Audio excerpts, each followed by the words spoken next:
Good morning. My name is Carlin Bowman, and I'm a senior fellow here at AI, and I'd like to welcome you to this event, Watergate Revisited, the Reforms and the Reality. I'd like to start by giving a special thanks to Jennifer Marsico, Heather Sims, and the AI conferences staff. These events always take a lot to put together, and they've been just enormously helpful at every turn. We expect that a lot of people are watching this event on their computers, and if you have questions, we hope that you will tweet them, that you will submit them to at ai.pol or AIPOL, and using the hashtag Watergate, Watergate40. Perhaps surprisingly, Watergate has a special significance for AEI. Before the early 1970s, AEI was a kind of specialty publisher of legislative studies. We named our first resident scholars in 1971. But in 1973, Senator Sam Ervin and Howard Baker of the Watergate Committee asked AEI if we could convene a distinguished group of scholars to study the major legislative implications of what the Watergate Committee had uncovered. AEI agreed to undertake the task and assembled a panel of extraordinary individuals such as Alexander Bickel of Yale, Aaron Wildavsky of Berkeley, James Q. Wilson of Harvard, Everett Kirkpatrick of APSA, Dick Scammon, the election specialist, to address all of the committee's questions. Ralph Winter of Yale's Law School directed the project. We've been trying to get some of the old reel-to-reels from our AEI hearings on Watergate developed, but we haven't been able to do so. But we have been able to provide you some still frames of the participants in the Watergate Committee. And there is our Bradygate. James Q. Wilson looking very young, and Ralph Winter, of course, who chaired the project overall.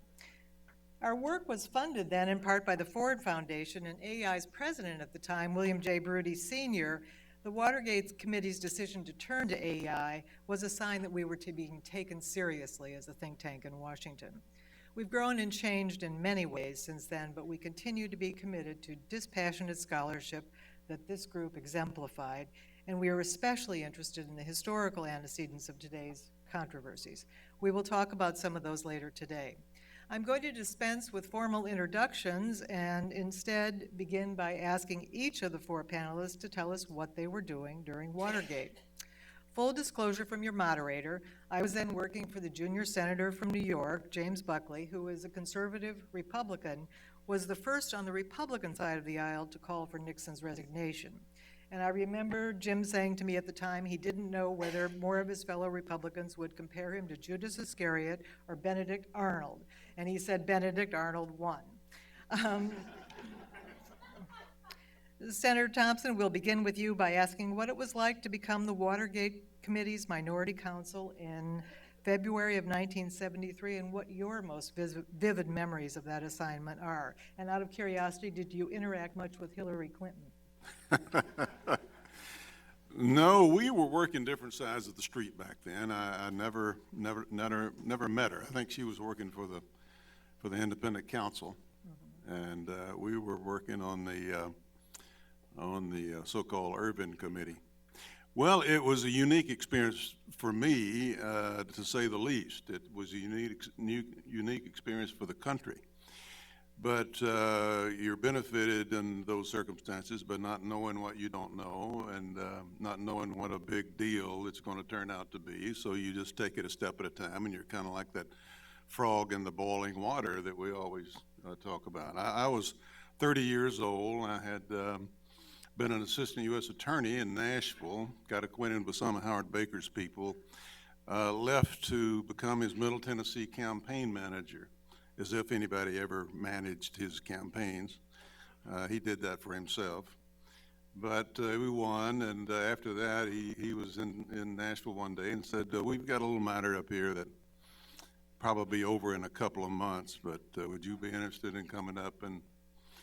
And I said, well, yeah, I'd come up. And Watergate, and I didn't have Google to check it out. I'd heard a little something about it, but we came up, and one thing led to another, and it was people today, I guess, I know there's a lot of young people here, have a hard time imagining what the atmosphere was like, because we're so used now to constant television coverage of anything of any significance and many things that are of no significance at all. But you didn't have that many outlets in those days, and somebody can correct me if I'm wrong, but I think the three networks at the time took turns covering the hearings, the Watergate hearings, and then they were rerun at night also. So it was, people were riveted, and you didn't realize the extent to which they were until the hearings adjourned for a while and you went downtown to have dinner or something like that, and people would come up to you to talk to you about it everywhere. So it was a national focus. The press was frenetic, and we all know the end results. And we've been having these get-togethers ever since on an annual basis, usually to all the Watergate participants to pat each other on the back and remind people how a bunch of politicians and the press saved our nation from the Fourth Reich or something like that. So it's good to be among folks who've taken an objective look at some of the things that happened in those days. Thank you, Senator Thompson. Michael, where were you in the summer of '74? I think it should be new microphone here. I was wallowing in Watergate. I was a Democratic political consultant working for the pollster Peter Hart, who's still active in the polling business. And I was just enjoying every minute of it as a partisan Democrat. I used to drive down to the Washington Post building 2 blocks from here at 10 o'clock at night to get the first edition of the paper, to get the latest Woodward and Bernstein story. I'd watch the hearings all day in the different channels. I'd watch all 3 network nightly newscasts. You could do that because the Baltimore stations ran one of the networks at a different time, and you could pick that up. I would watch these things all day. We did not have Twitter or email in those days, so, you would comment with your friends and things by using this old technology called the landline telephone to call people and so forth. And it was sort of obligatory around town as I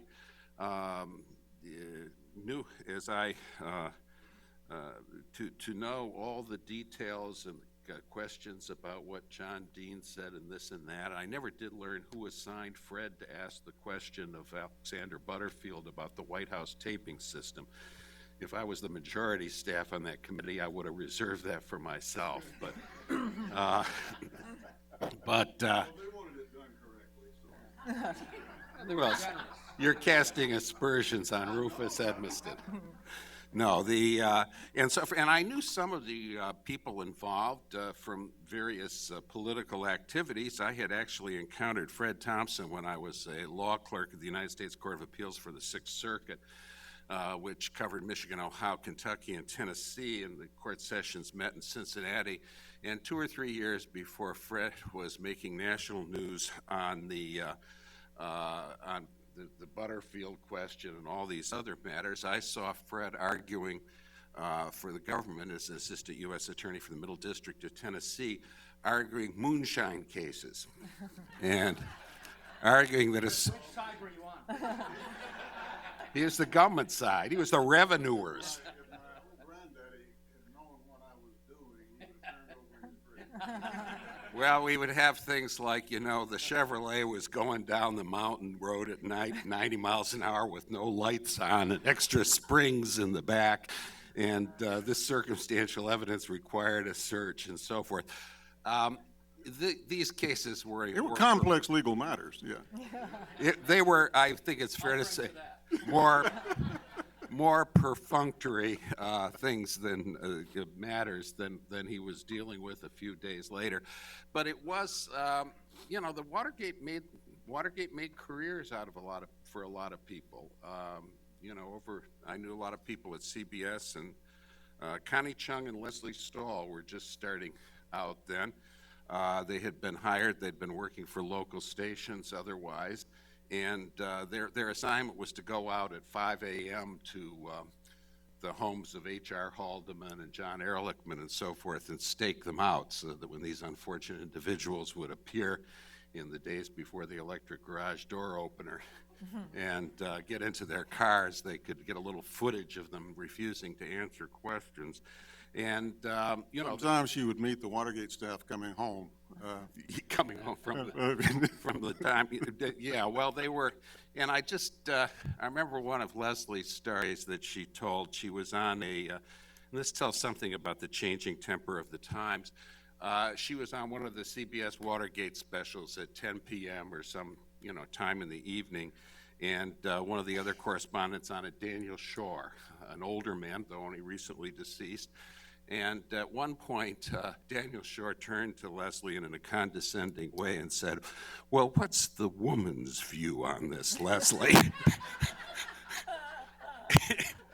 And those were the days. And she stammered something and was knocked off kilter and so forth, and she felt she did very poorly. She called her father at home, her parents' home in Massachusetts, and said, "Daddy, I just did a terrible job." He said, "No, you were great," and so forth. You hung right in there. "No, I was terrible." "No, you were great," and so forth. And at that point, Leslie says, "Well, you're trying to be comforting and everything, but let me talk to Mother. Mother will tell me the truth."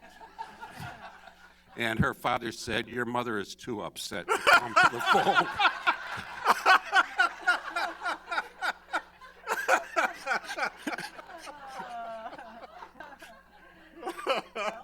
And John, how did you spend your summer of 1974? Well, I was in law school, and in the summer of 1972, when the break-in took place, I was a White House intern. And that was before we knew what the possibilities for that job were. How did we miss you? I was a White House intern for then Vice President Spiro Agnew, and interns didn't get paid much in those days either. But I'd like to say I emerged from that job poor but unindicted. But you did get paid in paper bags of cash. And then not enough. I have a letter from Agnew that he sent after the summer, and he said, "Those not familiar with your work will never fully appreciate how much you did for our office." And then I went back to law school, and I was a research assistant for Ralph Winter, who Carlin mentioned, and worked with him on the Watergate project. And then when I finished law school in '74, I went to work for Covington and Burling as an associate, and I was in my fourth day of being an associate when Nixon resigned. But I'm happy to say that we were already started, Ralph was and others, to prepare the case against the campaign finance law that we brought in 1975 as Buckley against Vallejo. So I feel that I watched Fred on television through the whole thing, and was pleased to meet him many years after the fact. But it's amazing how much effect Watergate had on pretty much everybody who was involved in it in one way or another. And so now I've set this up for Norm so we can go at it later on the campaign finance laws. Norm, tell us about what you were doing. I'm counting on Fred's help on that one, too. First, Carlin, before we start, I do want to note that Howard Baker, of course, passed away just a few weeks ago, and Caldwell Butler of Virginia passed away just this last week.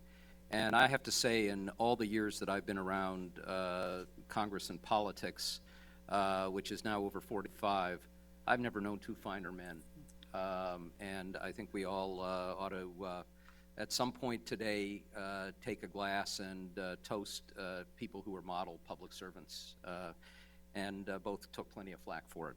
So with that, let me mention a couple of things. I felt a little bit like Zelig back then in this sense. I was teaching at Catholic University, and a couple of years earlier, I had managed to bring my best friend from graduate school, a man named Michael Robinson, in to teach alongside me.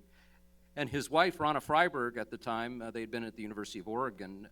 She was pursuing a PhD in French literature and wanted to get a job here in Washington. And I helped her get a job with a fairly obscure member of Congress at the time named Peter Rodino as his personal assistant. And Rodino became chairman of the Judiciary Committee, and He did not, but he was quite fluent in Italian. And he was from Newark and lived in a little apartment in the Southwest, his family back home. And part of the job of the personal assistant was basically to stay with him through all of the work and then sometimes go to dinner with him and take him home. And we were all sharing a house together on Capitol Hill, and as the Judiciary Committee hearings started in the House, Michael and I would, most evenings, go up and hang out in the Rodino office. And then afterwards, after the Judiciary Committee hearings, we would all go out to dinner with Peter Rodino. And he would talk about what had happened during the day, and talk about the evolution as things went along, including some struggles with Tip O'Neill, who wanted to take charge of the whole thing, some of the dynamics of the committee. So I saw a good part of this from an inside perch that only later did I realize how privileged I was. And in a sort of Zelig by proxy, my wife, who became my wife later on, who actually graduated from law school the year before John did, the same law school, was clerking in 73, 74, into 74 for a wonderful judge here in the district named Jim Belson. And while she was by his side, he arraigned the Watergate burglars. They were first brought to him. So that was my experience. And I would just mention one other thing, which is for those who weren't around at the time, for those who weren't here at the time, it's hard to imagine how tense some of those times were. I wandered to the White House the evening that Archibald Cox was fired, and we went through this serial process of the Attorney General and the Deputy Attorney General, Elliot Richardson, and Bill Ruckelshaus resigning before the Solicitor General, Bob Bork, stepped in to do the firing. And then I remember vividly the struggles over the tapes. Honestly, people who were pretty stable weren't sure that the Republic would survive, that there could be a coup, things could happen. There was an enormous amount of tension through a great deal of this process.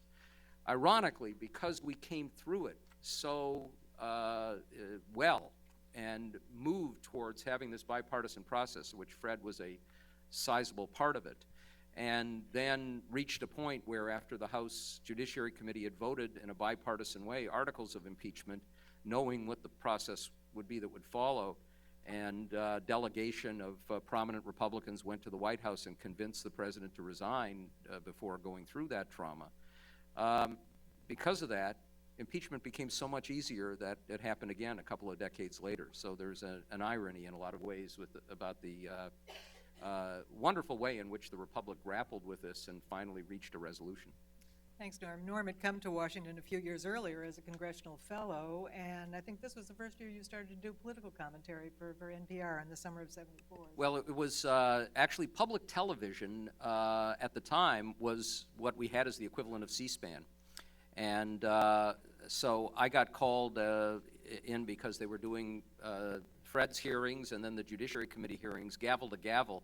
And the networks did trade off, but they didn't cover gavel to gavel in the same way. And at that point, it was very young reporters, Jim Lehrer, Robert McNeil, and Paul Duke, and a changing cast of characters, of which I was one, covering those hearings. So I covered Fred.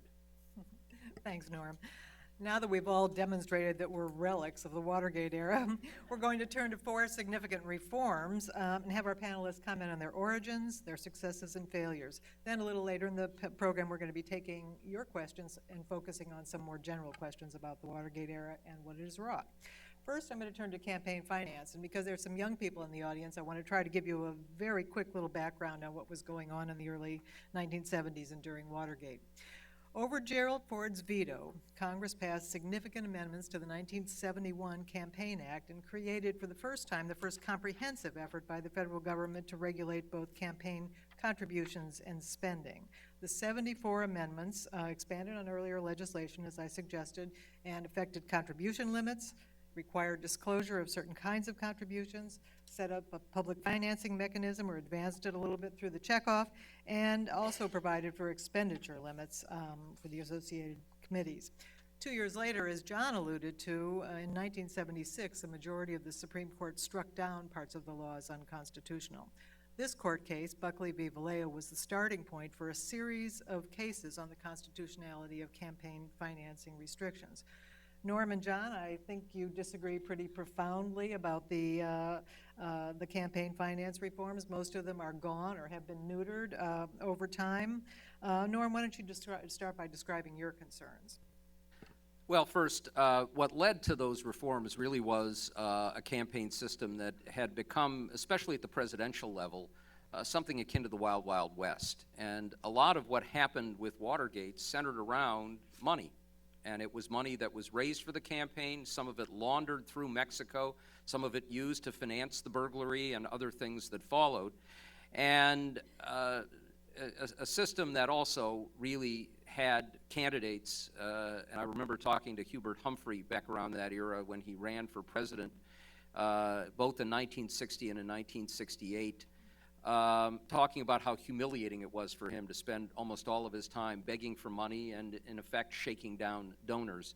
So a backlash against that led to the reforms, and of course, as almost always, scandals are what produce some of these changes. It went through this process, as Carlin suggested, where many of the changes that were wrought were altered by the Supreme Court, and it ended up as a kind of jerry-built law in a lot of ways. I would note as a footnote that while the spending limits were struck down, the contribution limits were kept in place, and they put contribution limits at $1,000 for a primary general election for federal office.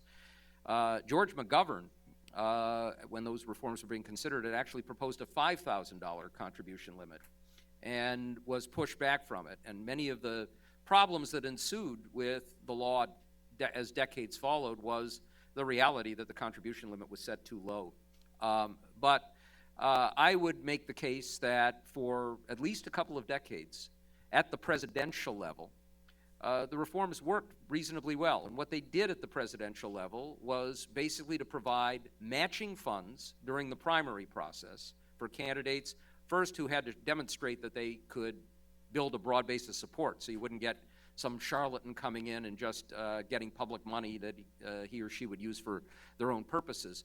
You had to raise $5,000 contributions of $250 or less from 20 states to demonstrate a broader base of support, and then you would get matching funds. And it changed the primary process. It actually enabled more candidates who didn't have big donors to help them out get into the process.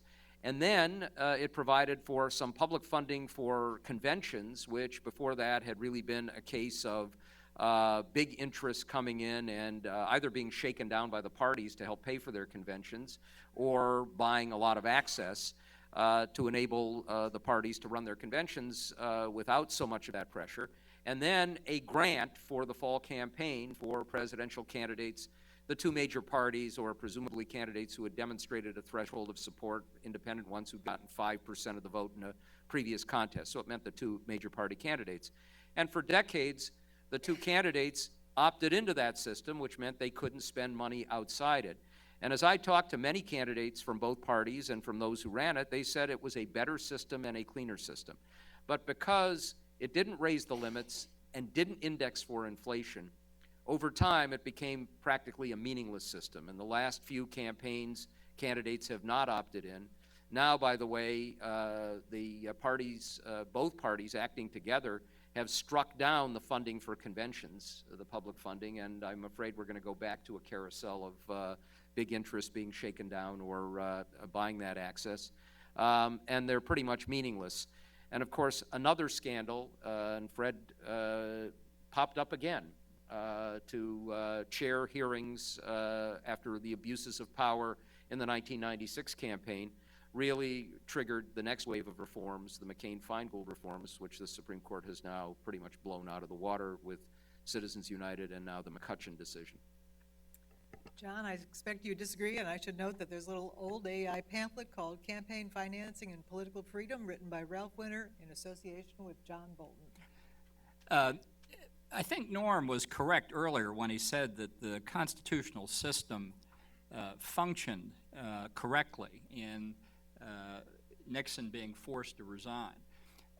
And so in that sense, Watergate, to me, was always less of a problem than the reaction to Watergate by the Democratic Congress, which, in a series of constitutional atrocities, did everything it could to abuse what it considered to be the lessons of Watergate. First, the campaign finance reform laws, then the independent counsel statute, then the War Powers Act, the legislative veto, and a range of other things we'll talk about. But starting with the campaign finance reform law, what this basically was through the series of steps was a systematic effort, as David Broder, then one of the most astute political commentators of his time, said, a systematic effort to tilt the campaign finance system in the direction of protecting incumbents. So we looked at that as an assault on the First Amendment. Ralph Winter was really the originator of the constitutional analysis that we say in shorthand today, money is speech, that limitations on contributions and expenditures for political purposes, activity at the core of the First Amendment, those restrictions are unconstitutional. And in Buckley against Vallejo, we brought a case that essentially challenged every aspect of the 1974 Act. And we had a group of plaintiffs that demonstrated why dissent in America critically relied on the ability to raise and spend large amounts of money. Jim Buckley, a conservative senator from New York, Eugene McCarthy, who had run against the Vietnam War in 1968, critically dependent on early large contributions or seed money, the Mississippi Republican Party, the New York Civil Liberties Union, Stuart Mott, one of the big liberal fat cats at the time. It caused people, I think, to sit up and say, you know, freedom is in danger here. And what the court did was important because it struck down limits on candidate expenditures, except when accompanied by federal subsidies, and it struck down the limit on independent expenditures. And what has happened since 1976 is that bit by bit, the rest of the structure has begun to come unstuck until today you have a system that's so irrational that nobody would put anything like it into place starting originally. And why the next logical step, since Barack Obama has torpedoed federal funding of presidential campaigns, there will never again, I think, be a general election for president where one of the major party candidates takes the federal money. It's time to use Bob Bork's phrase to sweep all of this toxic detritus out to sea and believe in freedom. Now, I just want to touch on one more aspect of Buckley that doesn't get as much attention, but it ties into the constitutional assault by the Democrats in Congress. When they created when they wrote the statute, they created an enforcement mechanism in the Federal Election Commission. And to demonstrate what an incumbent protection racket this bill was, they decided that the 6 members of the commission, note 6, not an odd number, but 6, would be appointed 2 by the President, 2 by the Speaker of the House, and 2 by the President pro tem of the Senate, and that all 6 would be confirmed by the Senate and the House. And they wrote that the Secretary of the Senate and the Clerk of the House would sit as non-voting ex officio members of the Commission, thus privy to everything that the Commission handled. So we challenge that as a violation of the separation of powers. The President has the sole authority under the Constitution to appoint officers of the United States.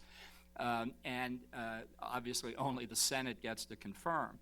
And the court agreed with that and struck down the Federal Election Commission, the first time since the New Deal that any federal agency had been declared unconstitutional.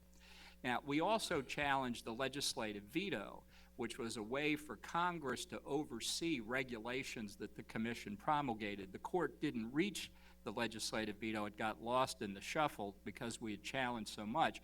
But shortly thereafter, in the Chadha case, the court struck down the legislative veto as well. And I think that was a very critical step for the court to restrain this majority in Congress that was trying to restrict the president's constitutional power. But it also demonstrates, I think, what happens when people get off kilter in their zeal to reform as they see it. And fortunately, we've been spared those abuses in the future. We've seen others. Thank you, John. Thank you, Norm. We have three other big reforms to discuss, so I'm going to move on to the next one, and I'm sure we can get back to some of your questions about campaign finance when we get to the Q&A. The second Watergate-era reform has to do with budgetary procedures. And here, let me begin once again with a very brief history. After his significant victory in 1972, President Nixon began to refuse to spend money appropriated by Congress. It was always clear that a president couldn't spend money if Congress hadn't appropriated it, but it was far from clear whether he could refuse to spend money that Congress had appropriated. Previous presidents had done this on a much smaller scale. There were a series of court decisions as a result of Nixon's actions, most of which he lost. And then, during Watergate, when he was under extraordinary pressure, he signed the Congressional Budget and Impoundment Control Act. It had two purposes: to strengthen and centralize Congress's budget authority, and to reduce the president's impoundment authority. The latter has been far more successful than the former. It also created the CBO. Michael, when you and I were talking about this session the other day, you mentioned to me that both the 74 Campaign Act amendments and the Budget Act had the effect of bringing a lot of numbers that had been shrouded in mystery out into the open. Tell us a little bit more, and then I'm going to turn to Senator Thompson. Well, I think they were attempts to try to provide something in the nature of autopilot mechanisms that would eliminate some of the what people considered, and I think in many cases they were correctly, abuses of the past. I mean, in the committee to re-elect the president, the Richard Nixon re-election committee in 1972, I believe it was on April 7th, 1972, a deadline that existed in, I think, the 1971 Campaign Finance Act. They took in something like $3 million in cash over at their offices at 1701 Pennsylvania Avenue. I don't know if anybody, checked the wastebaskets after that. There was a lot of unaccountability. The Senate and House Democratic and Republican campaign committees accepted contributions from people that they had to report the contributor, but the money was sent to particular members sub rosa without any public notification. There were problems here. The budget. You had, on the one hand, appropriators appropriating money. You had the tax committees, the Ways and Means Committee, the Senate Finance Committee, putting tax laws. There were, even in those days, delays in Congress, missing deadlines, and people bargaining up to the last minute, which is really part of the legitimate democratic process. You don't make concessions before you have to. And it didn't seem that the situation was under control, and by the 60s we were getting, budget deficits were suddenly occurring, which had not been the norm in peacetime. And so this was an attempt to try to do that, and in addition to prevent things like President Nixon's impoundments. And, I think basically autopilots succeed for a while and then they fail. They are Sisyphus's work. Campaign finance, I think, provides, as Norm's overview gives us evidence of a similar example. The Budget Act has been followed by much greater budget deficits, whether you measure them in dollars or percentage of budgeted amounts or in terms of percentage of gross domestic product and so forth. It has continued, it has provided some more transparency and clarity. I think the Congressional Budget Office, under both Republican and Democratic appointed directors, has developed a culture of intellectual honesty and transparency that is admirable and that one always likes to see in government agencies. But one of the things that's interesting is that if you look at what the CBO is producing, they say, okay, we are required under law to provide budget estimates of the future, spending estimates of the future, and tax estimates of the future under current law. We have to assume it's going to keep operating. That means we have to assume there will be no Medicare doc fix. There is a Medicare doc fix every year.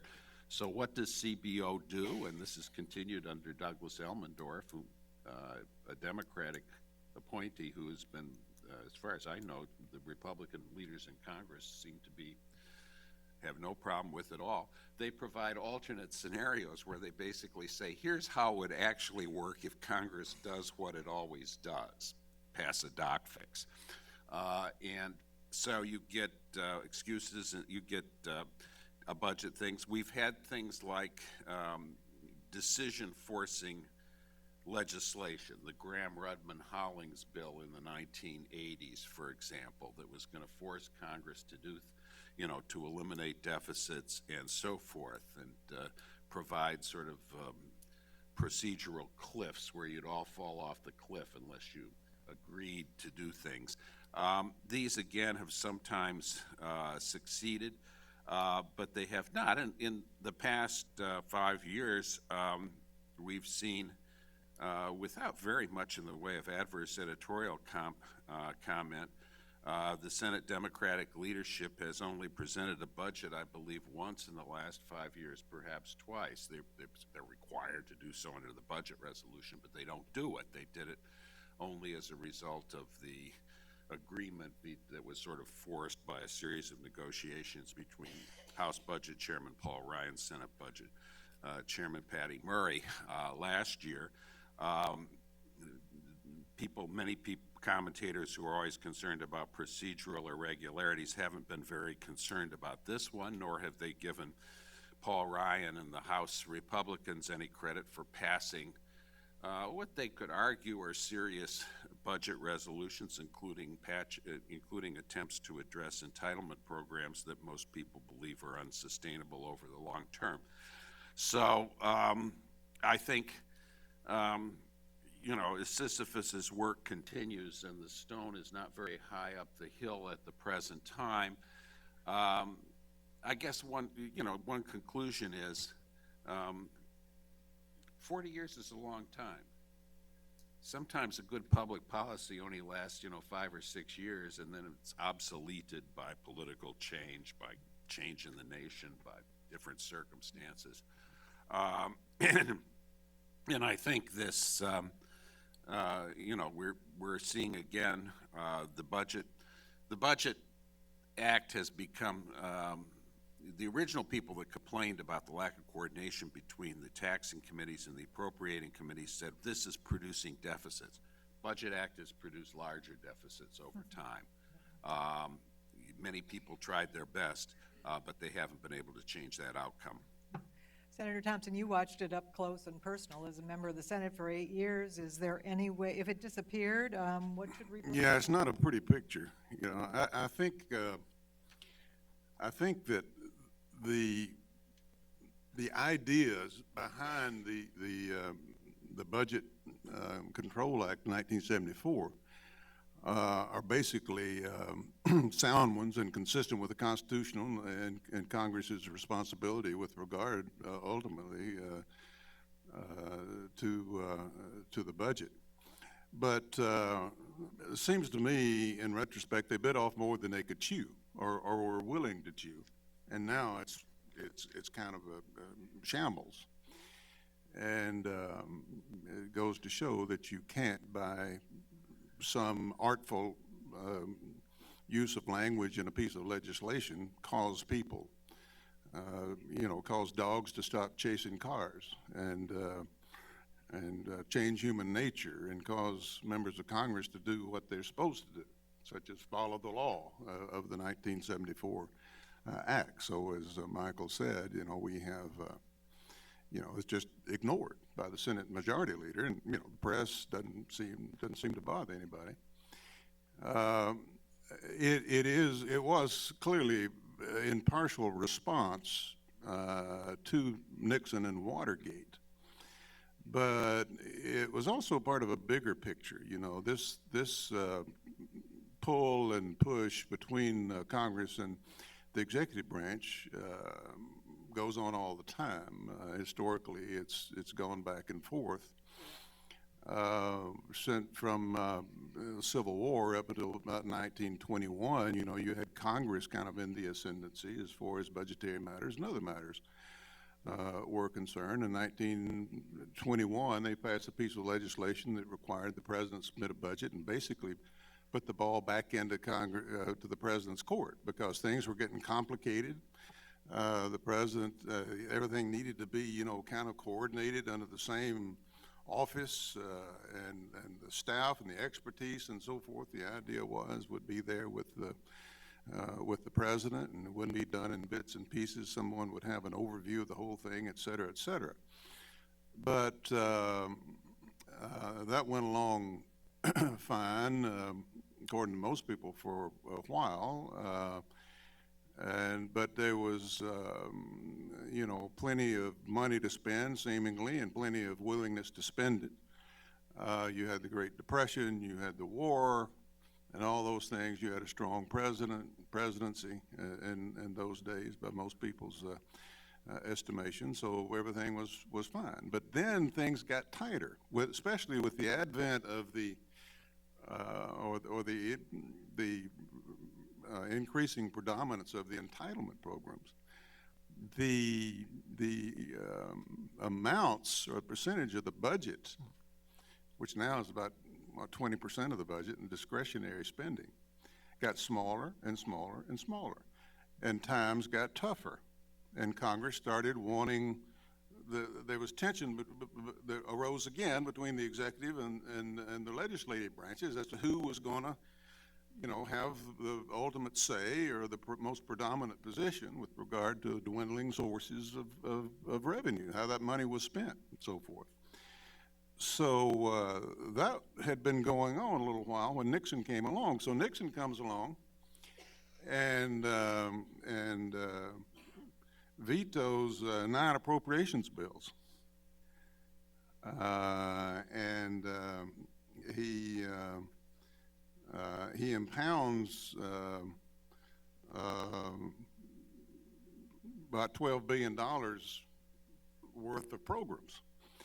And most scholars say that, you know, point out that other presidents had exercised impoundment, starting with Thomas Jefferson, but that Nixon had taken it, you know, to additional levels. So after Watergate, clearly Nixon was on the defensive, as most all this legislation. You notice it, so much of it was passed in 1974, you know, the year after Nixon's resignation, or soon thereafter. So they set it up. They said we'll have a budget committee in the House, a budget committee in the Senate. They will produce a budget resolution. We'll set out the parameters, non-binding, unenforceable, but we'll set all this out, and then the appropriations committees will have a blueprint as to the limits of what they can appropriate, and then the differences between the House and the Senate will go to what they call reconciliation. It's hard to argue with Congress having, you know, a system like that so that they can deal with the budget and have a coordinated overview of a situation where the budgets were getting bigger and bigger and bigger and all that. But as I say, they can't coordinate and won't coordinate and won't face up to the hard decisions. One of the main unintended consequences of the Budget Act was the way that reconciliation was used. They discovered a way to avoid accountability. Appropriations committees don't appropriate anymore. Budget committees don't produce budget resolutions anymore. They get right up to the budget brink and they bring it all together in reconciliation in one omnibus bill, which can't be filibustered. And sometimes it's all passed in one vote. So you got a lot of bad votes in there. And of course, Harry Reid, the reason he sits on it is because he doesn't want these guys to take tough votes. Totally indefensible, doesn't allow Republican amendments. Totally indefensible, but again, he's not paying any political price for it. So he does that, and reconciliation provides cover for both sides. And they can get things that they want that way that they otherwise couldn't get, and kind of slam it through. And we got the Reagan tax cuts that way. Reagan was the first really to use it big time that way. We've got the Bush tax cuts, but on the other hand, we got Obamacare. all that way, you know, in a system that's supposed to have this orderly process where everybody does this, does their job, and they come together and they reconcile their differences, and consideration is given in some detail to these programs and what's working and what's not working. It's all baloney now, because it's just not being used. And as Michael said, you know, various attempts along the way, it doesn't have anything to do necessarily with the system that still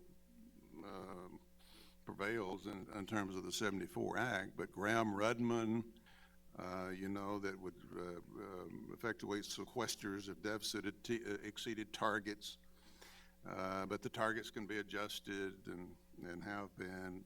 PAYGO in 1990, remember that? That taxes and spending must be revenue neutral, and it was supposed to work for 5 years. So guess what? They'd put the spending out, you know, so that it would kick in after 5 years and stuff like that. It's just not. I'm reminded of an old Southern governor one time is quoted as saying they had prison riots down there, and he said, well, what are you going to do? What can you do? What prison reform can you come up with? And he said, I don't know anything we can do until we get a better class of prisoners. And I think the same thing's probably true with Congress. And it's not, you know, it's not that they're, you know, they're just doing what they can do to avoid making the tough decisions. I think in a bigger picture, it's a battle between the branches. It's a battle between the parties over a dwindling. Nobody will face up to the elephant in the room, which is entitlements. That's the budgetary elephant in the room. And everybody now is fighting like hell over that 20% or so. Somebody said about academic politics, it's so mean and vicious because there's so little to argue about, or the stakes are so low, or something like that. And that's what you have as far as discretionary spending. I personally think that we probably need more discretionary spending and things, but what is, as a conservative, but what is not, we can't do that, you know, without addressing the entitlement situation, and nobody is going to do that, certainly while this president is president, and will take advantage of every inch that anybody makes toward responsible budgeting, as we have seen. And it's too big and too complex for Congress to deal with. Probably always was. They were giving reports, you know, I remember reading stuff, you know, 10 years out after the passage, and they were missing deadlines. They weren't complying almost from the very beginning with this framework that they had set out. So I'm not too sure what the framework matters.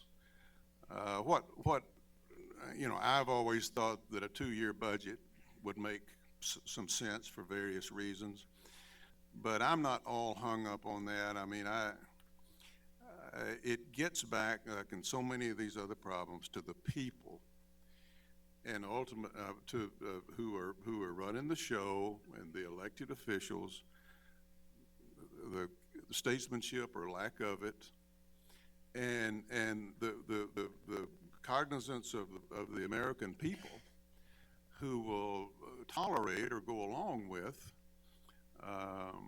reform. I mean, true reform in areas such as entitlements that have to be reformed.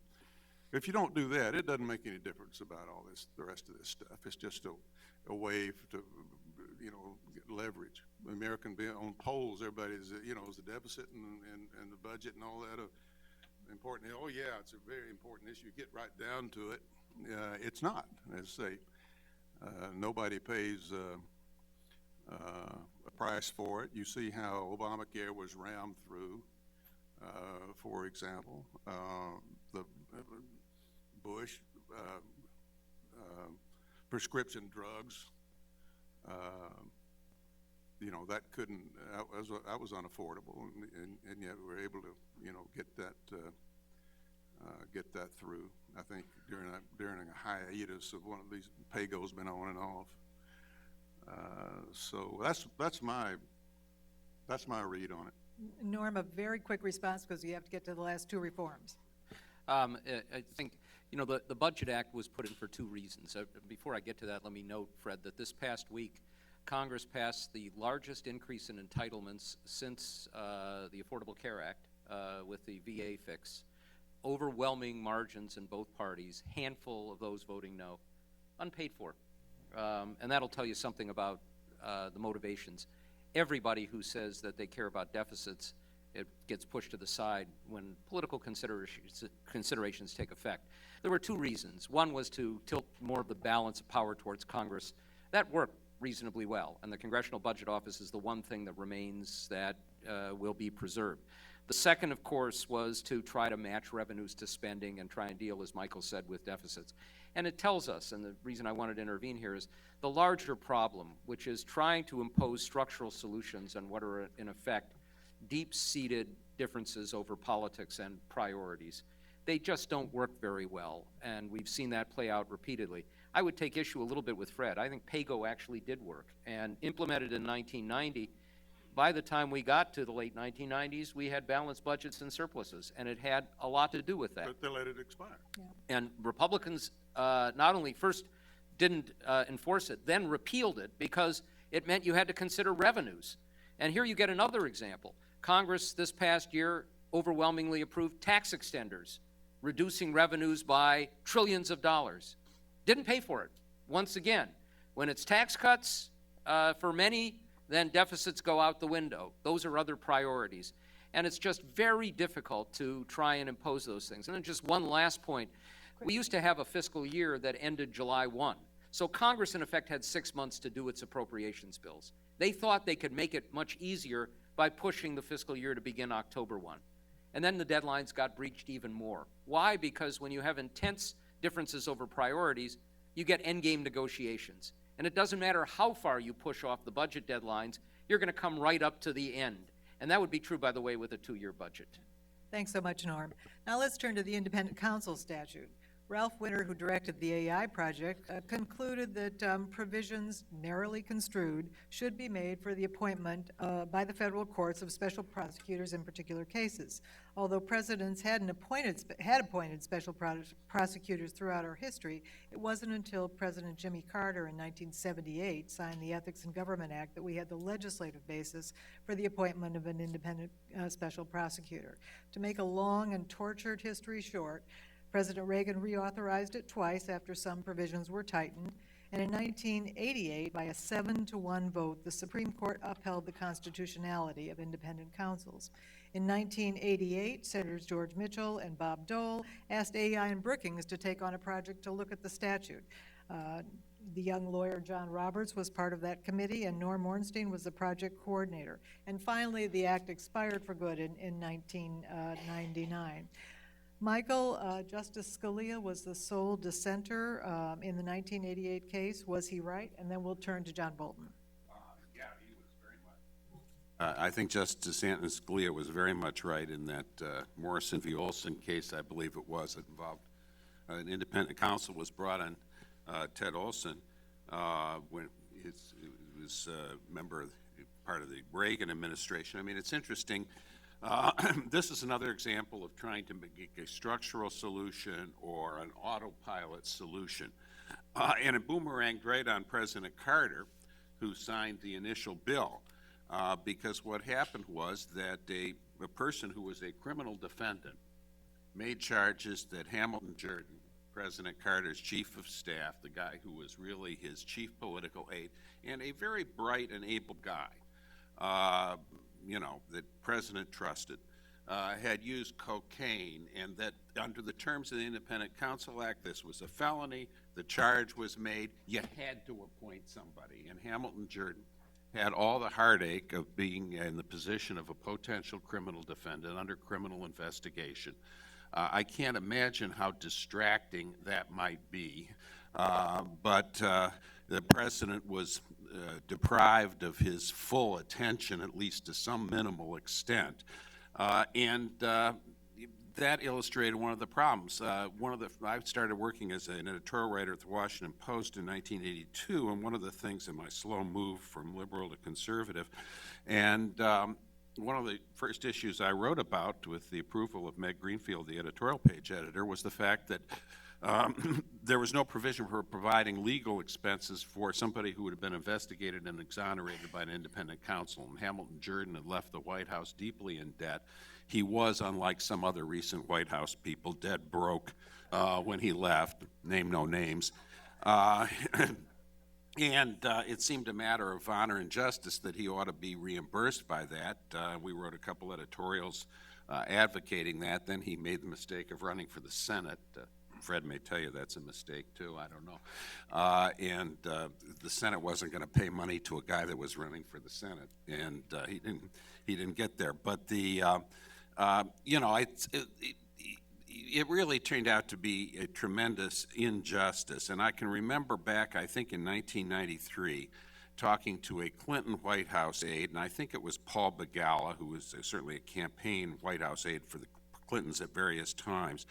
And I said, you guys should never authorize the Independent Counsel Act. It expired. And he said, oh no, we're going to run a completely honest administration. This is going to be no problem, and so forth. This is a matter of justice. Our party, we just gone through a period where Republicans had won, 5 of the last six presidential races, so Democratic Party people were inclined to think that anything attacking the executive probably mostly worked for them. And he said, we're going to reauthorize it, and they did. And I said, you should realize that you are no longer the hunters, you are now the hunted. I think President Clinton has come to see the wisdom of that argument, even if they never heard it from me personally. And the law was allowed to expire in his presidency. We continue to have some problems with this. I mean, we had this investigation of Karl Rove, which to me is a parallel to the investigation of, by what I consider to be a rogue federal prosecutor, on a bogus scandal that had no substance whatever. And yet another very talented person, very close and trusted by the president, was at least to some extent must have been distracted by this. And I think it's, it does say something for the strength of character of both Hamilton Jordan, and who's now deceased, and Karl Rove, that they were able to hang in there under this horrifying situation created by this evil and morally wrong law. But John, do you agree? Well, I think Michael's being too kind to this statute. Recognizing that it was upheld as constitutional, Chief Justice Rehnquist's single worst decision in his entire tenure. The independent counsel statute was a Watergate reform that completely missed the whole point of what it was intended to do. And it was obviously in reaction to Nixon's firing of Archibald Cox. And the idea was to take the independent counsel position and put it outside the control of the president. This is the kind of reform that puts one of the executive branch's most powerful weapons, the tool of prosecution, and takes it completely outside any democratic accountability.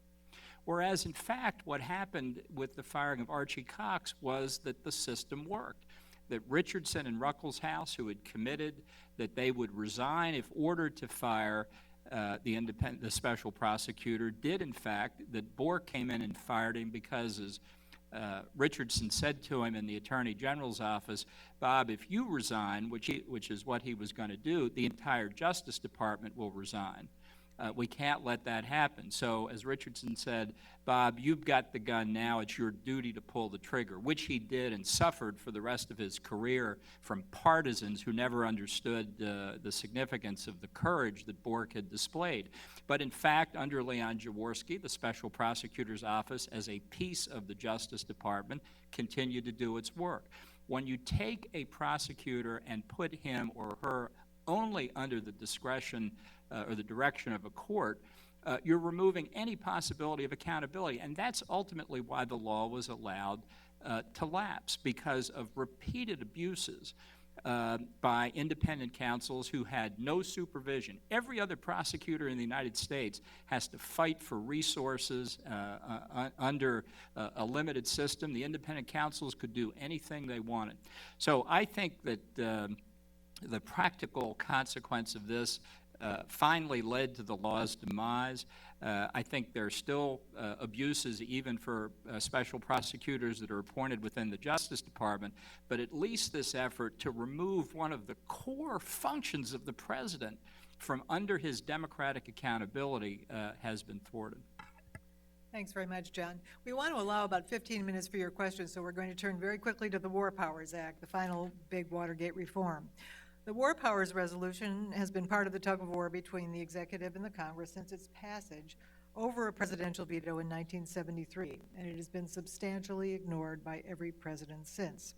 Earlier this year, however, a bipartisan effort from Senators John McCain and Tim Kaine proposed repealing and replacing it with a law that requires greater consultation and a congressional vote within 30 days of any significant armed conflict. Senator Kaine noted when he introduced the legislation, 40 years of a failed war powers resolution in today's dangerous world suggests that it's time now to get back in and do some careful deliberation to update and normalize the appropriate level of consultation between a president and the legislature. Senator Thompson, promising? Well, I think this is another case of Congress asking for something it doesn't really want or is incapable of dealing with. Congress doesn't want the responsibility of declaring war. That's their constitutional right and obligation, but it hasn't been exercised since World War II. And I think by any, I'm not a scholar on this subject, but I've always thought that it clearly, anything that was not in kind of emergency response to an attack or some other kind of emergency was, should require Congress to act. And in many cases, it has acted without calling it a declaration of war, because if you have a declaration of war, that's serious stuff, and you can't tell your constituents just go shopping and don't worry about it.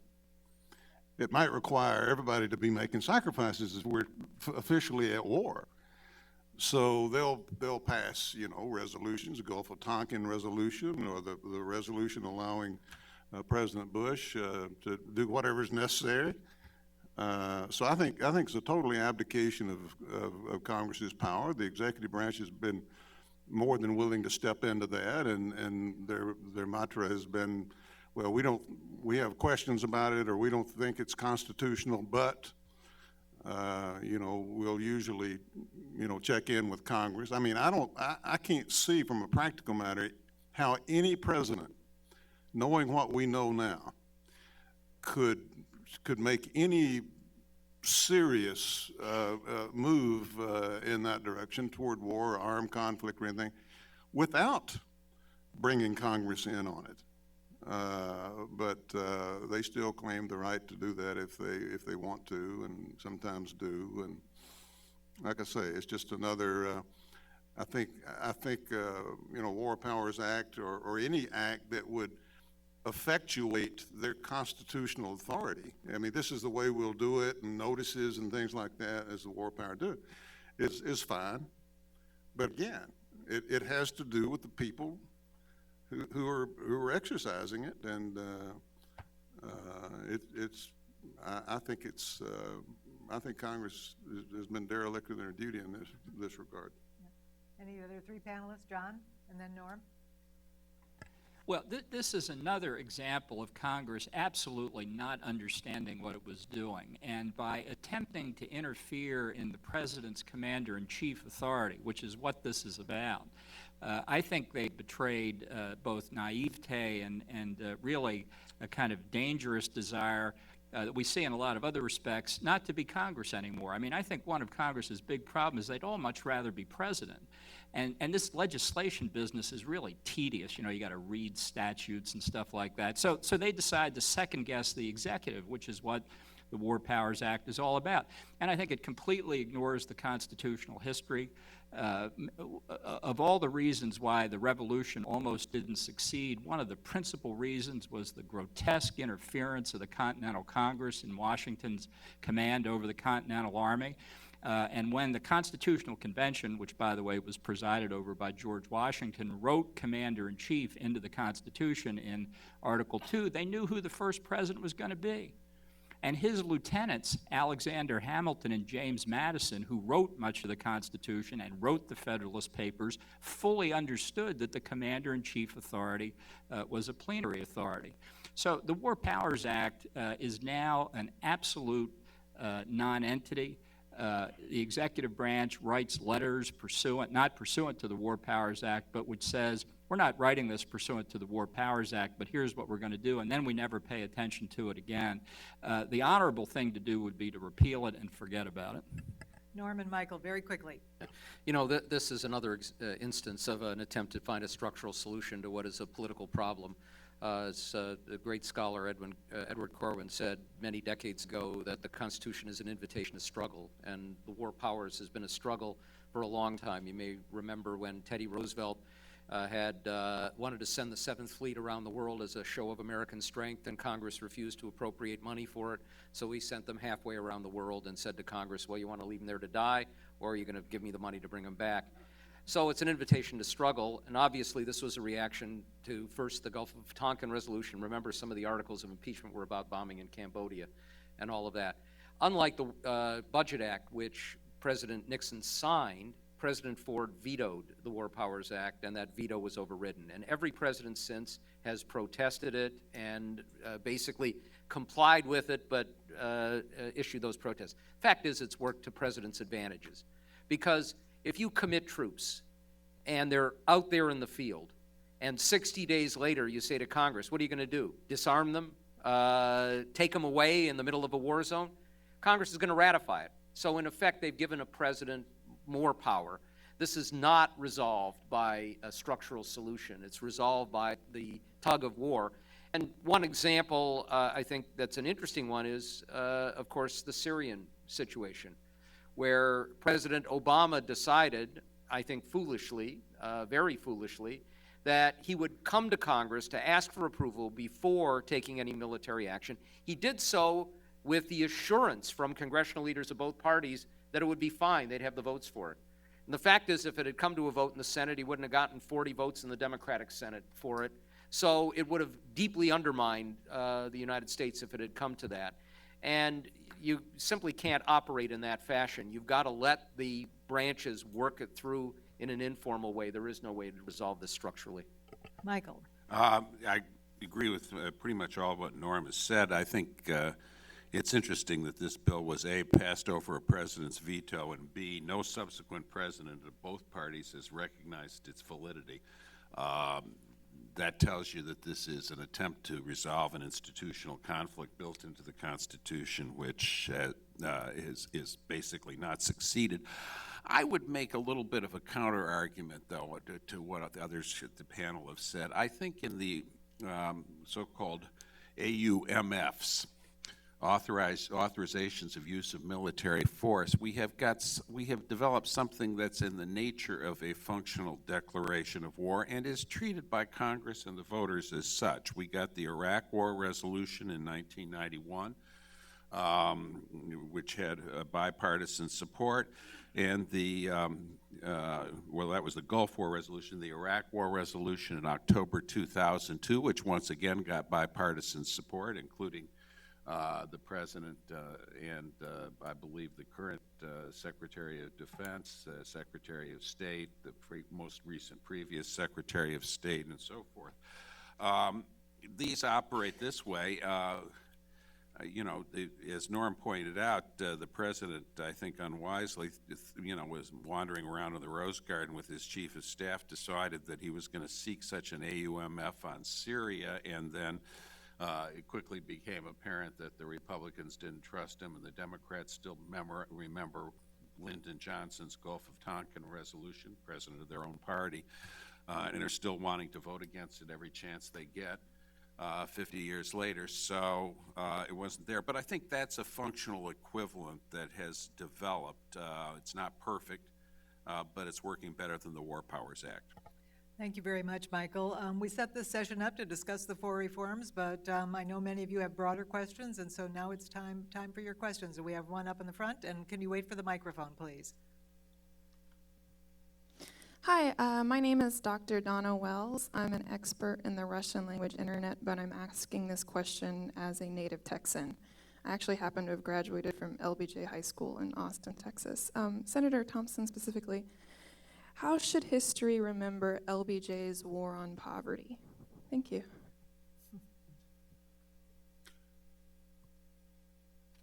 Well, I think in the context of what we're dealing with here today and the outer limits of the context, it was during the time of increased presidential power in this tug back and forth between Congress and the president.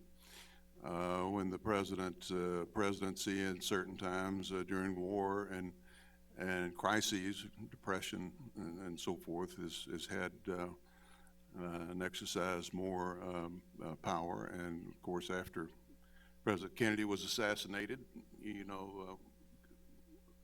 Johnson was able to do some things. My own opinion in terms of the war on poverty is that it did you can argue about the good things or the bad things. What comes to me today that's most relevant to me today is that it set us on the road toward governmental dependency for an awful lot of people that has served us badly, served our nation badly in a lot of different ways.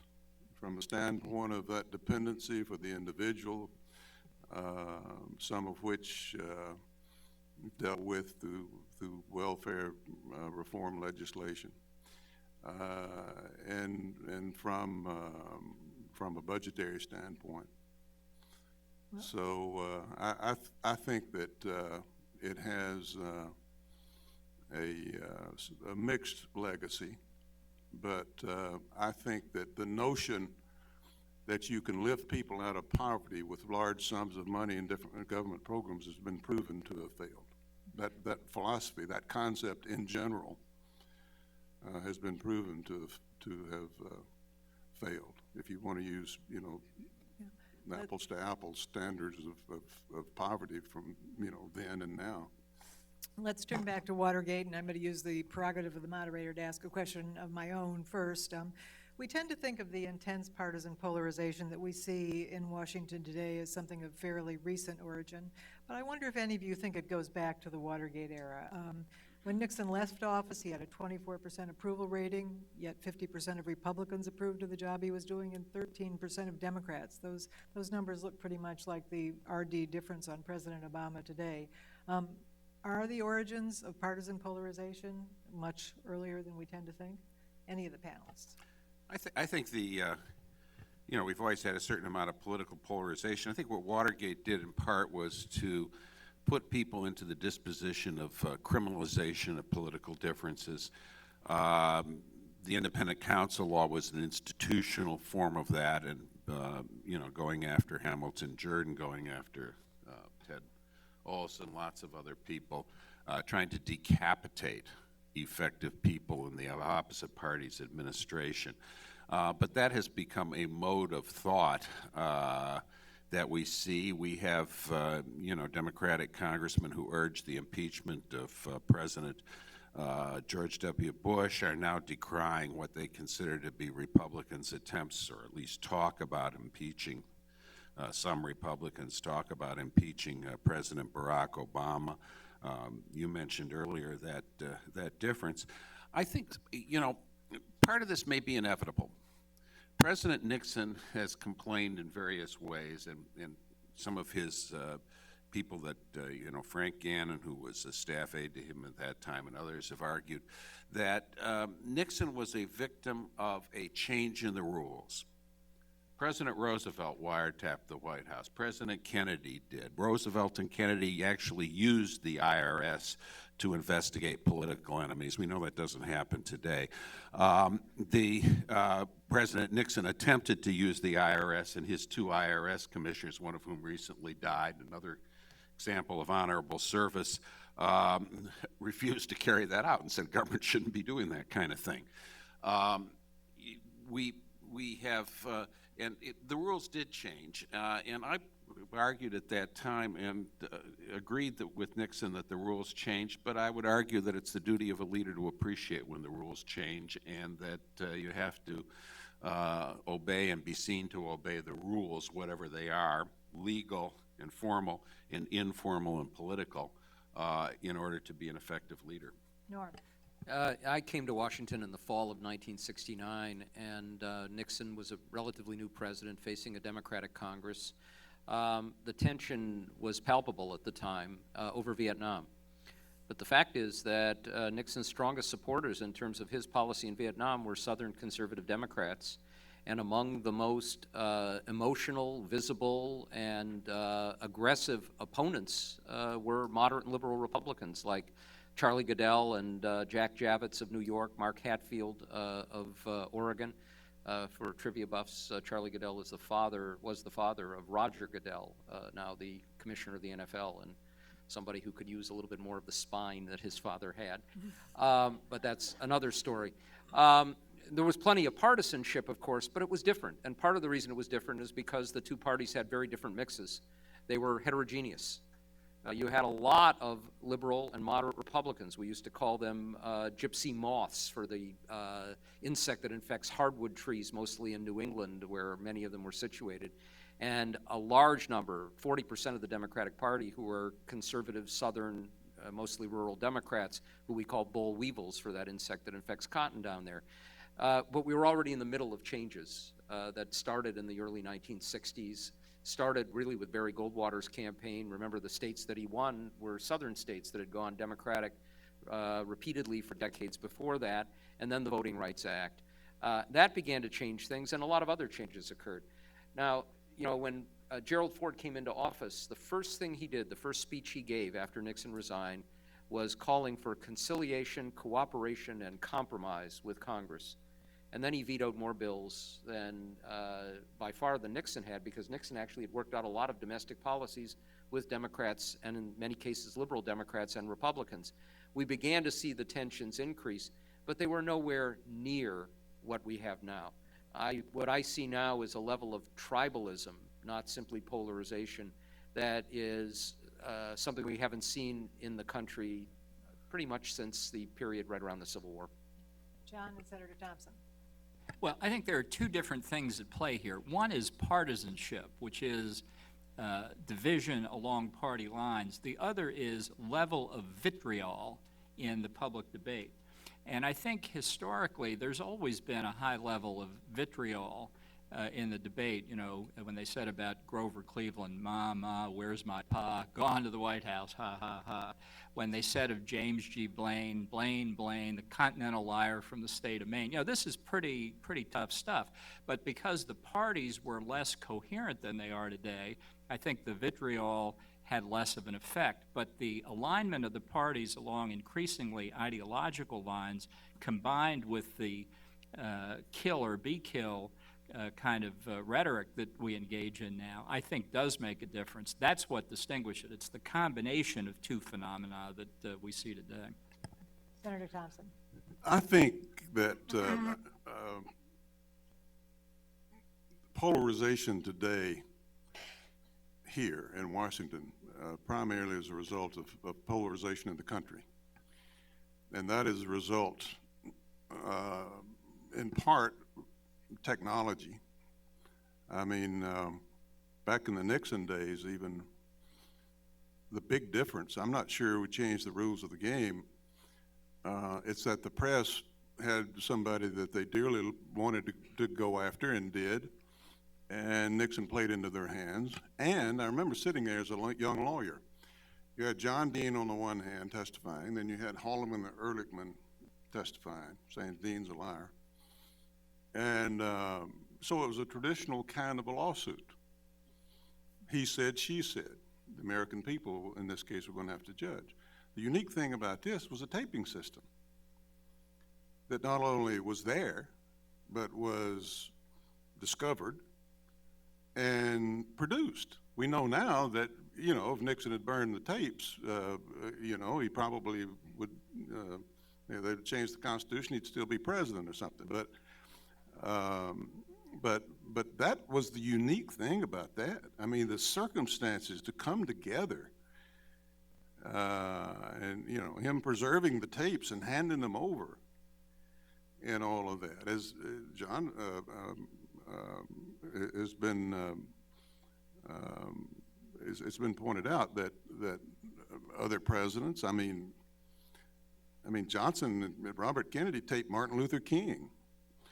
I mean, all these things, we know people who've been around, and what Franklin Roosevelt did on the Lend-Lease program, and wiretapping and that sort of thing. So it was the exposure. Then you had the result of all that. Congress, Republicans lost 70-something members. Michael, you know that, 75 members in the next election. I read recently, a congressman said that he, when he was there, he said the real change in the tenor of the place was when these new young people came to town, you know, Watergate babies, full of vim and vinegar.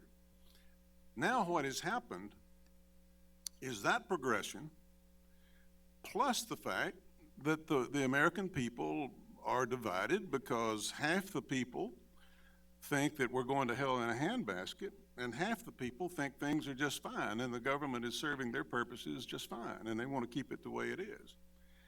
And they've seen succession after succession of everybody on every ideological level, and Republicans and Democrats, and all this rhetoric and stuff like that, still going in the same direction toward bankruptcy.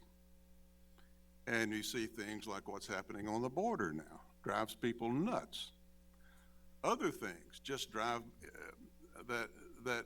and everything is telecast and broadcast and stuff like that.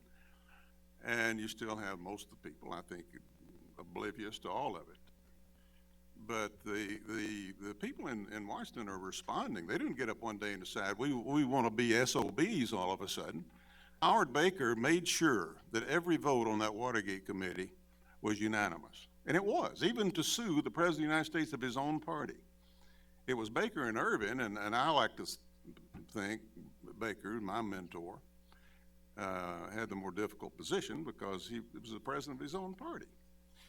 But nowadays, it's totally different, because if you give an inch, you've got people out there who are mad as hell that are going to get you just for the pleasure of getting you, and replace you with somebody that's not, you know, nearly the statesman or nearly as intellectual or nearly as, you know, that's what's happening out there. And you have other people who are responding to, you know, anything the DNC wants to put out. You know, we'll send in a couple of $1 million overnight, you know, if somebody wants to upset the apple cart. So I don't think it's going to change until we either bottom out or resolve some of these issues concerning the long-term viability of our nation. I think that's what's at stake. People feel that. Not tomorrow, not the next day, but we can't withdraw within ourselves with terrorism and the threat being what it is. We can't withdraw in ourselves and keep consuming our own seed corn at the same time and be the United States of America that we have known. And some people see that. Some people disagree with what I just said vehemently, and that's what you're seeing play out on the floor of the United States Senate and the Congress and the House. Thank you. We have time for 2 more questions, and let's take these 2 young women right now. We'll put them both on the table, and then anybody on the panel can answer them. So one after the other.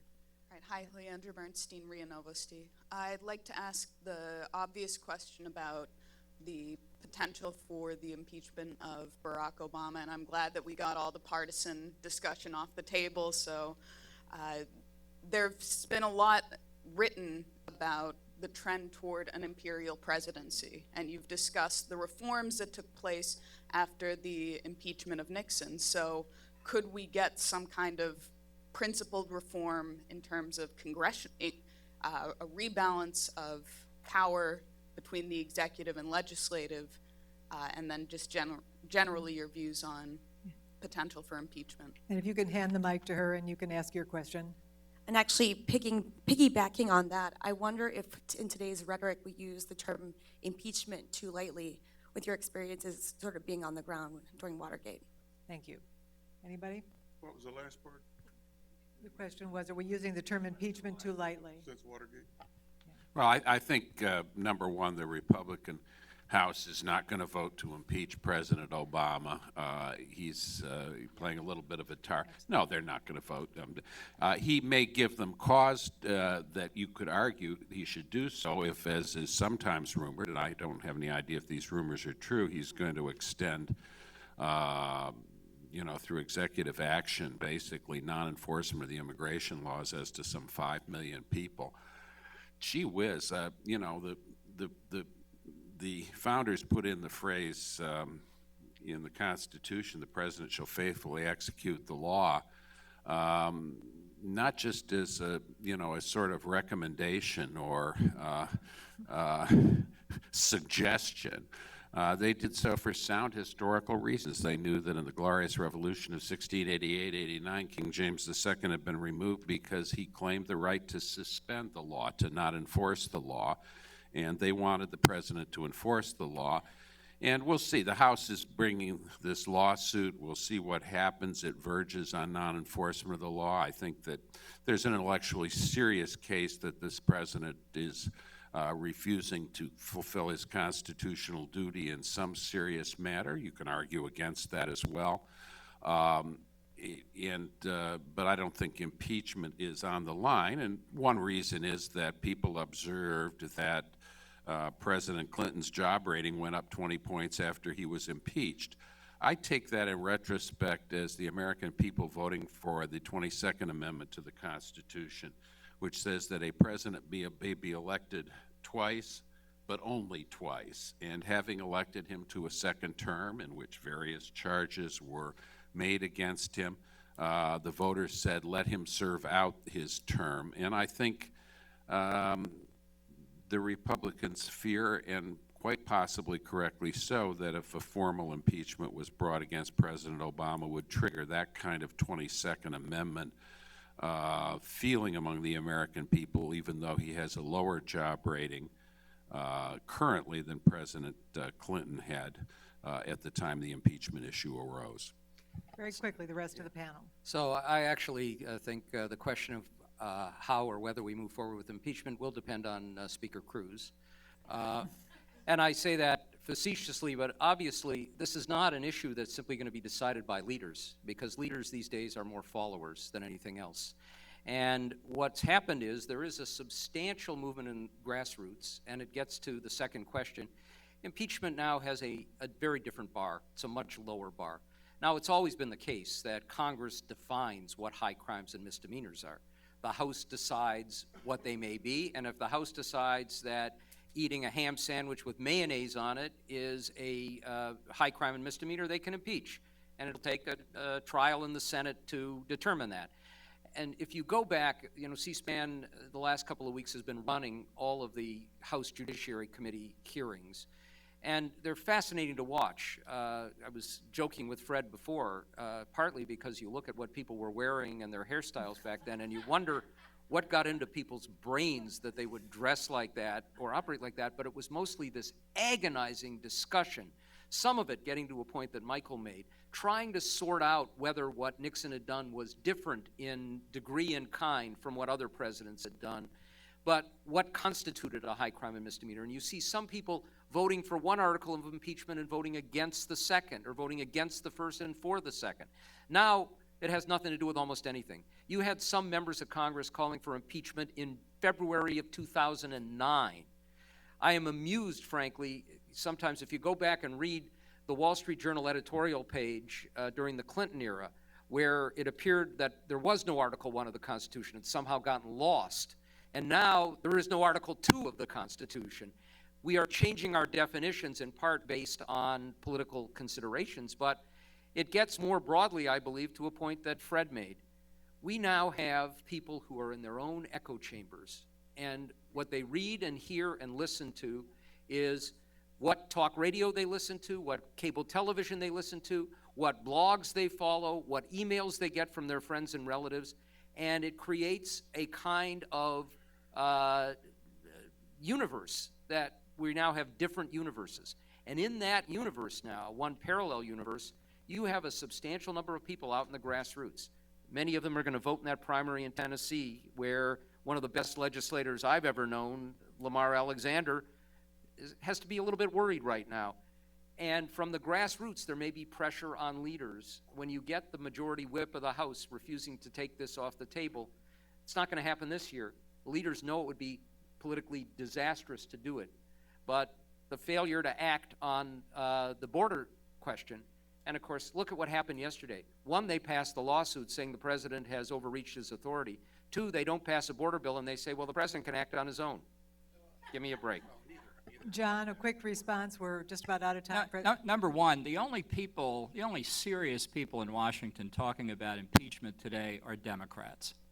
And they're doing it for political purposes. But make no mistake, there are serious problems with our constitutional structure. And I think that really did begin acutely in Watergate, where the assault on the structure that we've talked about here today began, and it's continuing today. And it's a perfect example of political hypocrisy. One of the articles of impeachment that they wanted to bring against Nixon but couldn't get a majority for was impoundment, because appropriations are laws.